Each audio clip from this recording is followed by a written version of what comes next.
7 फरवरी 2021 उत्तराखंड के चमोली जिले में एक छोटी सी जगह रानी गांव, वहां एक ग्लेशियर अचानक टूट पड़ा। 20 फीट की लहरें, एक भयानक दृश्य जिसे देख कोई भी डर जाए।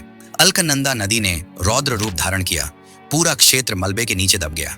कई घरों और सड़कों को रौंदकर यह विनाश बद्रीनाथ की ओर बढ़ रहा था। तभी एक चमत्कार हुआ और अचानक नदी ने अपनी दिशा बदल ली। नदी बद्रीनाथ धाम से ठीक 500 मीटर दूर थी, लेकिन मंदिर के एक पत्थर को भी खरोंच नहीं सकी, मानो किसी महाशक्ति ने नदी का रुख मोड़ दिया हो। उस रात मंदिर के गर्भगृह से जो नीली ज्योति निकली, वह क्या थी? स्कंद पुराण में लिखा है कि जब तक भगवान विष्णु यहाँ तप करते रहेंगे, तब तक बद्रीनाथ धाम को कोई प्रलय नहीं हिला सकता। क्या यह सच है?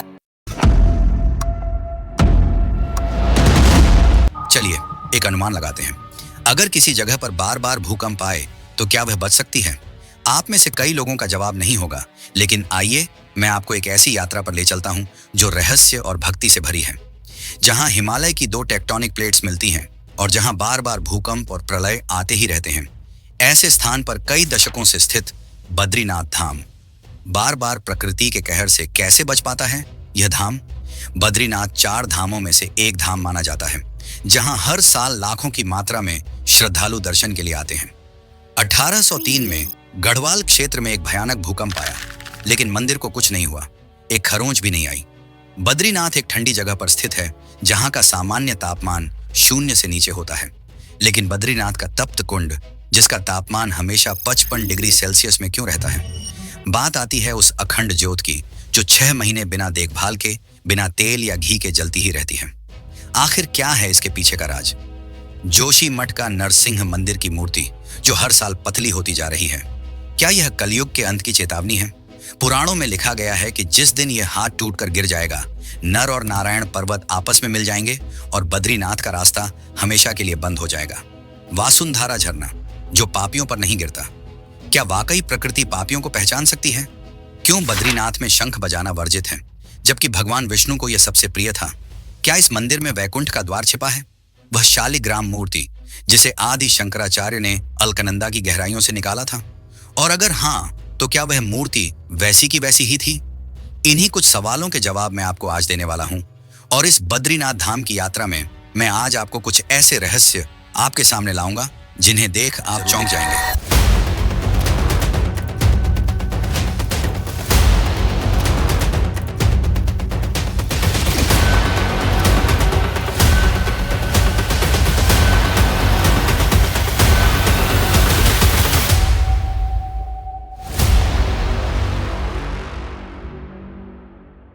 उत्तराखंड में हिमालय के बड़े बड़े बर्फीले पहाड़ों के बीच, चमोली जिले में नर और नारायण पर्वतों के बीच, अलकनंदा नदी के किनारे 3133 मीटर की ऊंचाई पर खड़ा एक चमत्कारी मंदिर बद्रीनाथ, जो हिंदू धर्म के 4 पवित्र धामों में से एक है। यहाँ की हवा आस्था और भक्ति से भरी है। यहाँ का हर पत्थर एक कहानी कहता है। बद्रीनाथ की कहानी लाखों वर्ष पुरानी है। यह भगवान विष्णु की तपस्या और माता लक्ष्मी के त्याग, आदि शंकराचार्य की खोज और उन कई ऐसे रहस्यों से भरी है जो आज तक विज्ञान भी नहीं सुलझा पाया है। यह धाम इतना शक्तिशाली है कि हर साल लाखों की मात्रा में भक्त भगवान बद्रीनाथ के दर्शन के लिए आते हैं।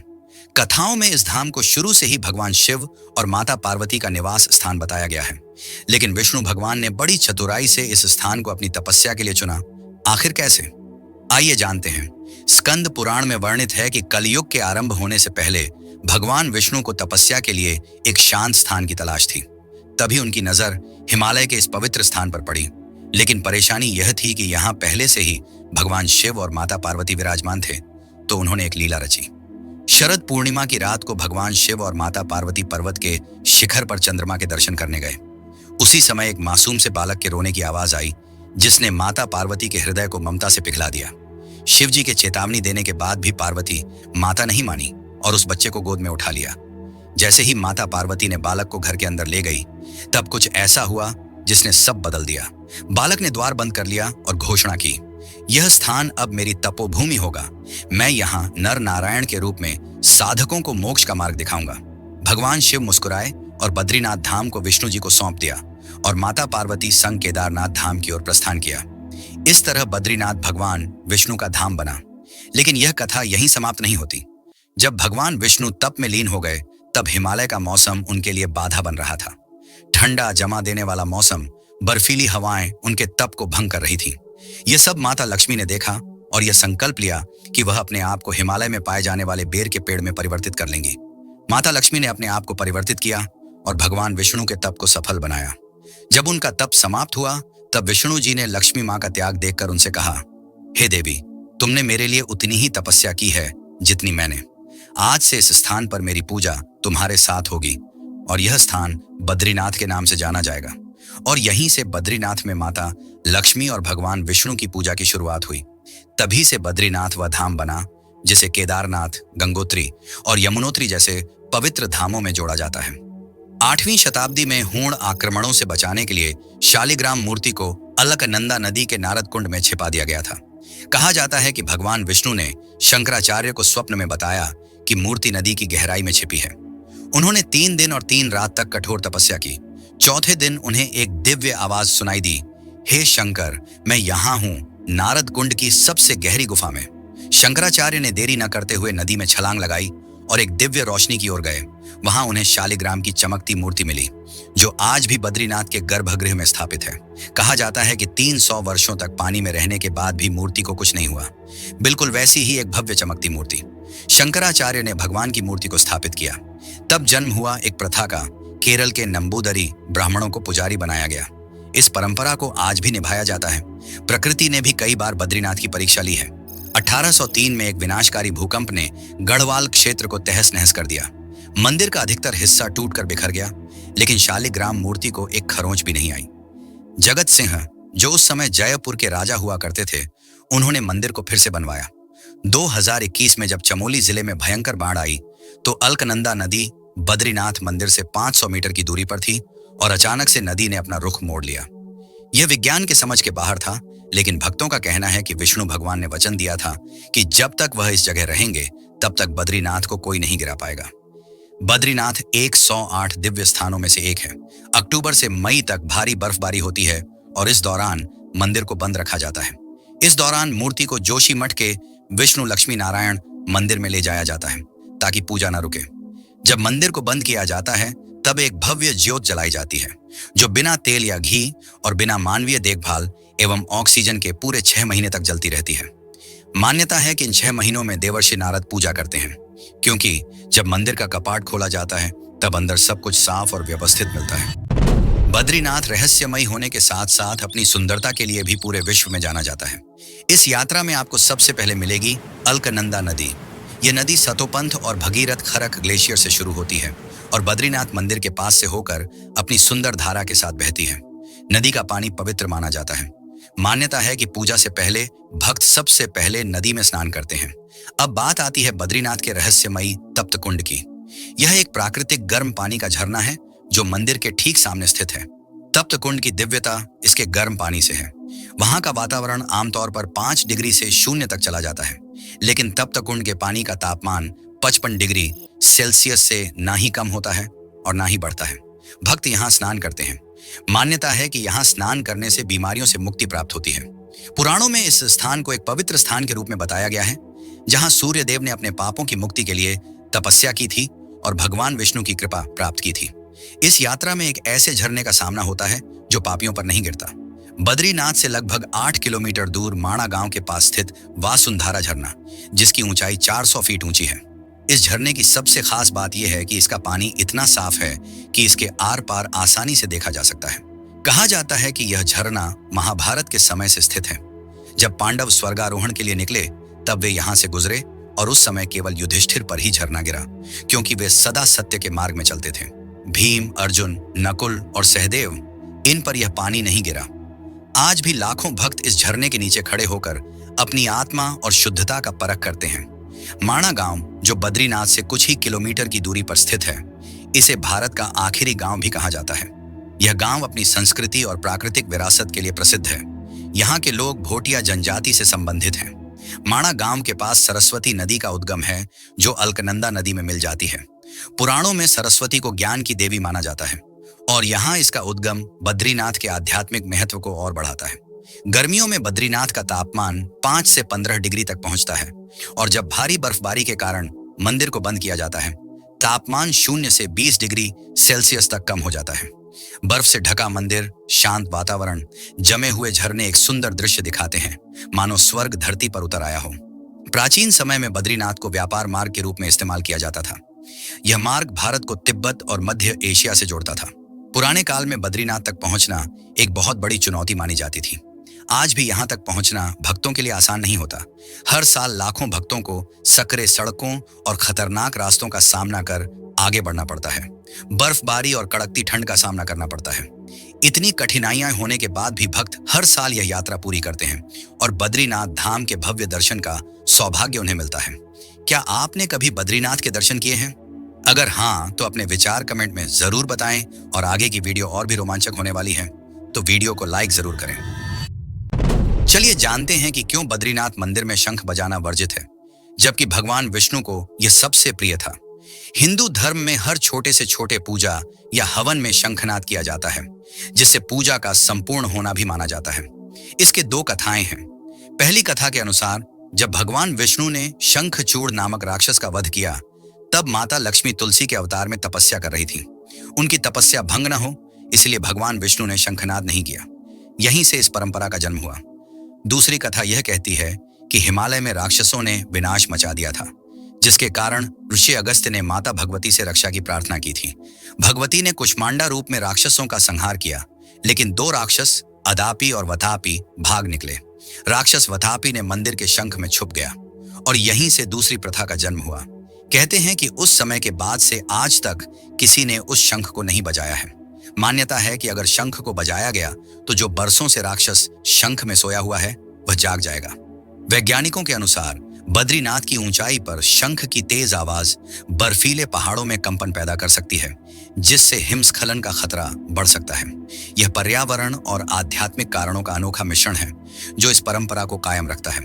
अब सवाल आता है जोशीमठ के नरसिंह मंदिर की मूर्ति का रहस्य, जो बद्रीनाथ के सबसे बड़े अनसुलझे सवालों में से एक है। यहाँ नरसिंह भगवान की मूर्ति की एक भुजा हर साल धीरे धीरे पतली होती जा रही है। मान्यता है कि जिस दिन यह भुजा टूटकर गिर जाएगी, उस दिन नर और नारायण पर्वत आपस में टकरा जाएंगे और बद्रीनाथ धाम तक कोई नहीं पहुंच पाएगा, क्योंकि वह रास्ता बंद हो जाएगा। स्कंद पुराण में एक भविष्यवाणी की गई है। कहा जाता है कि जब अधर्म अपने चरम पर होगा, चारों तरफ त्राही त्राही मचा होगा, मंदिर अग्नि की ज्वाला में जल रहे होंगे, मनुष्यों को पीने के लिए पानी तक प्राप्त नहीं होगा और अधर्म जड़ राज करेगा, तब नरसिंह भगवान की मूर्ति की एक भुजा टूटकर गिर जाएगी और कलयुग का यह अंत होने का संकेत देगी। इसकी एक बड़ी ही रहस्यमयी कथा है जो श्री कृष्ण से जुड़ी है। राजा वासुदेव एक दिन शिकार से लौट रहे थे। थकान से वासुदेव सीधे अपने कक्ष में चले गए। जैसे ही उन्होंने कपाट खोला तो वे देखते हैं कि उनके कमरे में एक अजनबी व्यक्ति है। वे क्रोधित हो गए और तलवार से उस व्यक्ति के हाथ को काटकर अलग कर दिया, लेकिन तब खून के बजाय दूध बहने लगा। वह अजनबी भगवान नरसिंह थे। उन्होंने राजा को दंड दिया कि उनकी मूर्ति की भुजा पतली होती जाएगी और जब यह टूटेगी तब उनका वंश और बद्रीनाथ का रास्ता समाप्त हो जाएगा। यह मूर्ति आज भी भक्तों के लिए आस्था का प्रतीक है। आज भी कई भक्त इस मूर्ति के दर्शन करने आते हैं। बद्रीनाथ में एक और चमत्कार प्रचलित है, इसके कपाट को बंद करने की प्रथा। हर साल जब भारी बर्फबारी होती है तो मंदिर को 6 महीनों के लिए बंद किया जाता है। जैसा मैंने आपको पहले बताया था, उस समय भगवान विष्णु की उत्सव मूर्ति को जोशीमठ के नरसिंह मंदिर में ले जाया जाता है। उनकी पूजा 6 महीनों तक धूमधाम से वहीं की जाती है। ऐसा इसलिए किया जाता है ताकि भगवान की पूजा न रुके। यह परंपरा आदि शंकराचार्य के समय से चली आ रही है। बद्रीनाथ की हर परंपरा, हर चमत्कार एक कहानी कहती है और भक्तों को अपनी ओर आकर्षित करती है। बद्रीनाथ की परंपराएं, स्थानीय संस्कृति और भक्तों का अनुभव, ये सभी इस तीर्थ स्थल को अनोखा बनाते हैं। बद्रीनाथ की तीर्थ यात्रा आसान नहीं है। इस यात्रा को अगर हम धार्मिक रूप से देखें तो यह सबसे कठिन यात्रा है। 4 धाम यात्राओं यमुनोत्री, गंगोत्री, केदारनाथ में बद्रीनाथ को अंतिम पड़ाव माना जाता है। यह यात्रा शारीरिक ही नहीं बल्कि आध्यात्मिक भी है। हर साल एक खास दिन को इस मंदिर के द्वार खोले जाते हैं। वह दिन अक्षय तृतीया का होता है। लाखों भक्त कई किलोमीटर की कठिन चढ़ाई करके मंदिर पहुंचते हैं। भक्तों का यह कहना है कि जो भी बद्रीनाथ में भगवान विष्णु के दर्शन कर लेता है, वह अपने सारे पाप धो लेता है और उस व्यक्ति के लिए मोक्ष का द्वार खुल जाता है। भगवद गीता में कहा गया है, जो व्यक्ति सच्ची श्रद्धा से भगवान नारायण की शरण में जाता है, उसे जीवन मरण के चक्र से मुक्ति मिलती है। बद्रीनाथ की यात्रा इस विश्वास का जीवन प्रमाण है। आइए जानते हैं कि कैसे भक्त बद्रीनाथ के मंदिर तक पहुंचते हैं। यात्रा हरिद्वार या ऋषिकेश से शुरू होती है। भक्त जीप से, बस से या पैदल भी जाते हैं। रास्ते में पड़ने वाले देवप्रयाग, रुद्रप्रयाग और कर्णप्रयाग जैसे संगम स्थल इस यात्रा को और पवित्र बनाते हैं। यह वह स्थान है जहां गंगा मां का पवित्र संगम देखने को मिलता है, जहां भक्त स्नान के बाद पूजा करते हैं। रास्ते की कठिनाइयां, संकरी सड़कें, खतरनाक मोड़ और हिमस्खलन का जोखिम भक्तों की श्रद्धा को और मजबूत करती हैं। यात्रा के दौरान हर भक्त, चाहे वह बच्चा हो या फिर कोई बुजुर्ग, हर कोई जय बद्री विशाल का नारा लगाते जाता है। यह दृश्य इतना भव्य होता है कि इसकी गूंज पूरे हिमालय की घाटियों में फैल जाता है। मंदिर में एक विशेष समुदाय के पंडित पूजा करते हैं, जिन्हें रावल कहा जाता है। ये केरल के नंबूदरी ब्राह्मण समुदाय से आते हैं। यह परंपरा आदि शंकराचार्य ने शुरू की थी, जो स्वयं केरल से थे। यह मंदिर उत्तर और दक्षिण भारत की संस्कृतियों का संगम है। यहाँ दक्षिण का पुजारी उत्तर के इस पवित्र धाम में पूजा करता है। पूजा होने की भी एक अनोखी विधि होती है। सुबह ब्रह्म मुहूर्त में मंगला आरती की जाती है और रात में शयन आरती। भक्तों को तुलसी के पत्ते, चंदन और मिश्री प्रसाद के रूप में दी जाती है, जो उनकी भक्ति और श्रद्धा को और मजबूत करती है। बद्रीनाथ के पास माणा नामक एक गांव है, जो भारत का अंतिम गांव माना जाता है।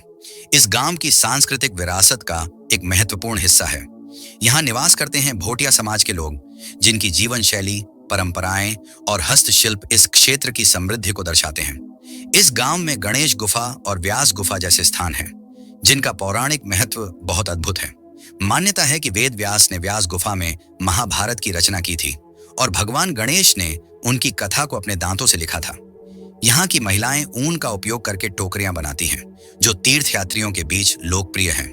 यह गांव बद्रीनाथ की यात्रा में एक प्रमुख भूमिका निभाता है और भक्तों के लिए यात्रा को यादगार भी बनाता है।